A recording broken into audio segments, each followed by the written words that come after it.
স্নেহের 2024 সালের নতুন বছরের পঞ্চম শ্রেণীর ছাত্রছাত্রী বন্ধুরা, আশা করি তোমার সবাই ভালো আছো। আজ আমরা যে বিষয়টি নিয়ে আলোচনা করব পঞ্চম শ্রেণীর সেকেন্ড সামেরিপ অর্থাৎ দ্বিতীয় পর্যায়ক্রমিক মূল্যায়নের বাংলার কোশ্চেন পেপার নিয়ে। দেখো সরাসরি স্ক্রিনে কিন্তু আমরা পঞ্চম শ্রেণীর সেকেন্ড সামেরিপ অর্থাৎ দ্বিতীয় পর্যায়ক্রমিক মূল্যায়নের বাংলার কোশ্চেন পেপারটা দেখতে পাচ্ছ। ফুল মার্কস তোমাদের রয়েছে 20 আর সময় তোমাদের রয়েছে 40 মিনিট।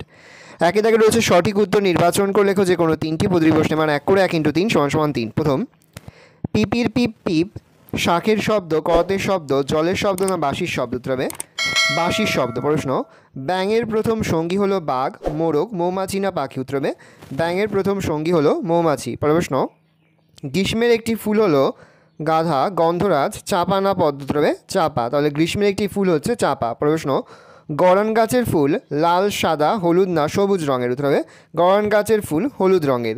চাঁদ উঠলে গাছটি মহিষ, ভাল্লুক, কুকুর না বাঘ হয়ে যেত? উত্তর হবে চাঁদ উঠলে গাছটি ভাল্লুক হয়ে যেত। প্রশ্ন, রাস্তা থেকে জুড়ি গাড়ির সাইসের হাঁক শোনা যাচ্ছে। জুড়ি গাড়ি হলো ঘোড়ায় টানা, হাতিতে টানা, গরুতে টানা যন্ত্রচালিত গাড়ি। উত্তর হবে ঘোড়ায় টানা গাড়ি। গাছটির সব সবুজ পাতা খেয়ে নিল গরুতে, ছাগলে, ভেড়াতে না হাতিতে? উত্তর হবে ছাগলে। প্রশ্ন, কুমির ভেবেছিল আলু বোধ হয় তার গাছের ফল, ফুল, শেকড় না পাতা? উত্তর হবে ফল। 2 দাগে রয়েছে নিচের প্রশ্নগুলির নিজের ভাষায় উত্তর লেখো যে কোনো তিনটি পদবী প্রশ্নে, মানে 1 করে 1 × 3 = 3। প্রথম, ফণিমনসা গাছে রামধনু রং কখন ঝিকিমিকি করে উঠল? উত্তর হবে ফণিমনসা গাছের কাঁচের পাতার উপর রোদের কিরণ পড়ে রামধনু রং ঝিকিমিকি করে উঠল। পর হচ্ছে মায়াতরু শব্দটির অর্থ কিন্তু লিখবে। মায়াতরু শব্দটির অর্থ হচ্ছে মায়াবী গাছ। পরবর্তী প্রশ্ন, ধনায় কিসের মন্ত্র জানে? উত্তর হবে ধনায় মৌচাক কাটার মন্ত্র জানে। পরের প্রশ্ন, মাঠের ধারে দুপুরবেলা আচমকা কী ঘটল? উত্তর হবে আচমকা সেদিন হাটের বারে দুপুরবেলা কোথা থেকে এলোমেলো বাতাস এলো তা বোঝা যায়নি। পরে হচ্ছে ঝড়ের সঙ্গে শিশুর মনে কিসের তুলনা কবিতায় ধরা পড়েছে? ঝড়ের সঙ্গে শিশুর মনে কালির দোয়াতের তুলনা কবিতায় ধরা পড়েছে। কোথায় গেলে কবি তাধিন তাধিন শব্দ শুনতে পান? মাঠে গেলে কবি ছোট শিশুর নুপুর পরা পায়ে তাধিন তাধিন শব্দ শুনতে পান। শাশ্বত এক প্রদীপ বলতে কবি কী বুঝিয়েছেন? কবির মতে মাঠ মানে সবুজের সমারোহ। সবুজ প্রাণের শাশ্বত একটি প্রদীপ হলো মাঠ। পরে হচ্ছে স্বর্গে যাওয়ার পথে ব্যাঙ, মৌমাছি আর মোরগের সঙ্গে কার কোথায় দেখা হলো?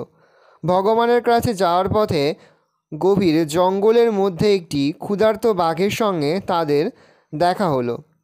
3 দাগে রয়েছে নিচের যে কোনো দুটি প্রশ্নের উত্তর দাও। প্রশ্নের মান 2 করে 2 × 2 = 4। প্রথম, বাচ্চা গাছটি তো মহা খুশি, আনন্দে ডগমগ। এত আনন্দ কখন হলো বাচ্চা গাছের? ফণিমনসা গাছের নিজের পাতাগুলি পছন্দ নয়, সেগুলি খুব বিশ্রী আর ছুচালো বলে সবসময় দুঃখ। বনের পরীর কাছে সে নিজের পাতাগুলি বদলে সুন্দর সোনার পাতা করে দিতে বলেছিল। কথা মতো বনের পরীর দয়ায় নিজের অজস্র ঝলমলে সুন্দর সোনার পাতা দেখে বাচ্চা ফণিমনসা গাছটির খুব আনন্দ হলো। পড়েছে, ভোরবেলাকার আবছায়াতে কাণ্ড হতো কী যে, ভেবে পায়নি নিজে। ভোরবেলায় আবছায় কী কাণ্ড হতো তা আলোচনা করো।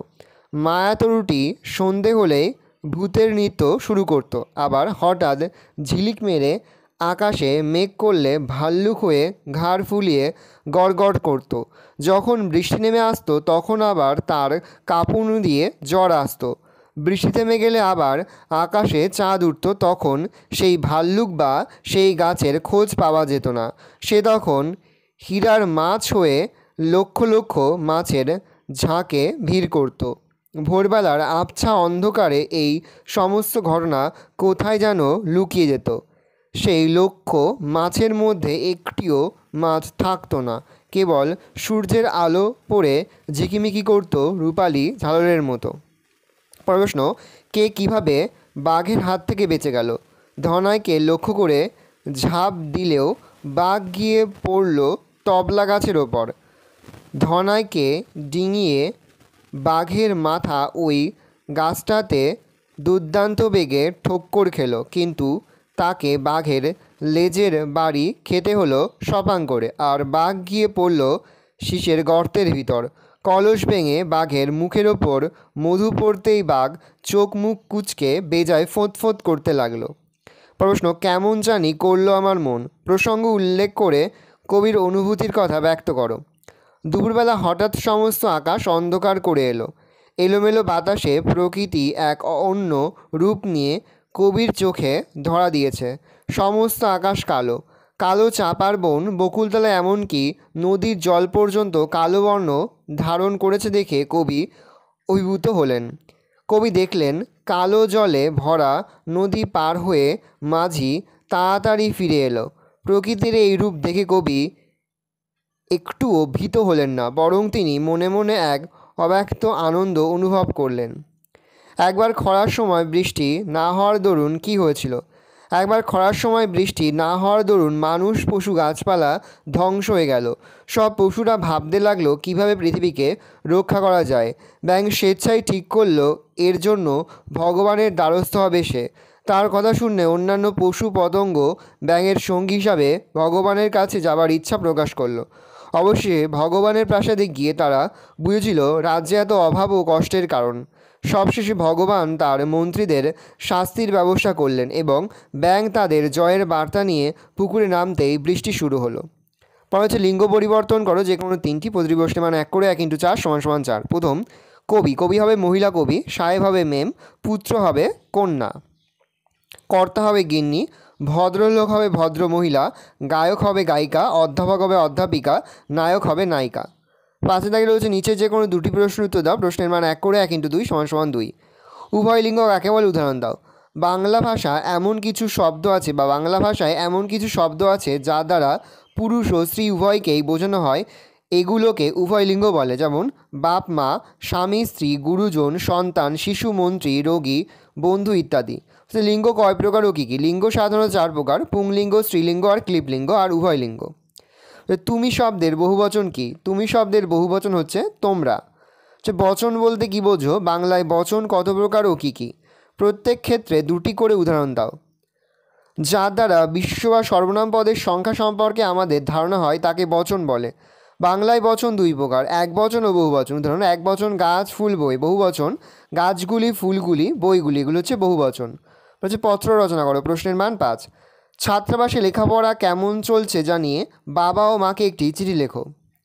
তোমরা ওপরে তোমাদের ছাত্রাবাসের নাম ঠিকানা দেবে, বাবা ও মা দিয়ে কমা দেবে, লেখা শুরু করবে। আশা করি তোমরা সকলেই ভালো আছো। গতকাল তোমার চিঠি পেয়েছি। আগামী সপ্তাহ থেকে বিশেষ পরীক্ষা শুরু হবে, তাই একটু ব্যস্ত ছিলাম। পাঠ্য বই ও সহায়ক বই এবং বিদ্যালয়ের শিক্ষকদের নানান পরামর্শ একত্র করে এই পরীক্ষার প্রস্তুতি শুরু করেছি। গত ইউনিট টেস্ট পরীক্ষার ফল বিশেষ ভালো হয়নি, তাই একটু উত্তেজনায় আছি, কারণ অন্যান্য বিষয়গুলিতে মোটামুটি সাফল্য পেলেও ইতিহাস ও পরিবেশ বিষয়ে দুশ্চিন্তা বেড়েছে। যা হোক, আমাদের শিক্ষক মহাশয়গণ আমাকে সেজন্য কিছু উপদেশ ও নির্দেশ দিয়েছে। আশা করি আমি তোমাদের আশীর্বাদে এবার পরীক্ষায় ভালো করব বা ভালো ফল করব। তোমরা আমার প্রণাম নেবে। ইতি। তোমরা তোমাদের নাম লিখবে আর তোমাদের বাবা মার ঠিকানাটা দেবে। ভালো করে দেখে নাও। এই রয়েছে টোটাল তোমাদের সেকেন্ড সামেটিভ অর্থাৎ দ্বিতীয় পর্যায়ক্রমিক মূল্যায়নের 5ম শ্রেণীর বাংলার কোশ্চেন পেপার। ভালো তোমরা কোশ্চেনটা দেখে নাও। আশা করি ভিডিওটা ভালো লেগেছে।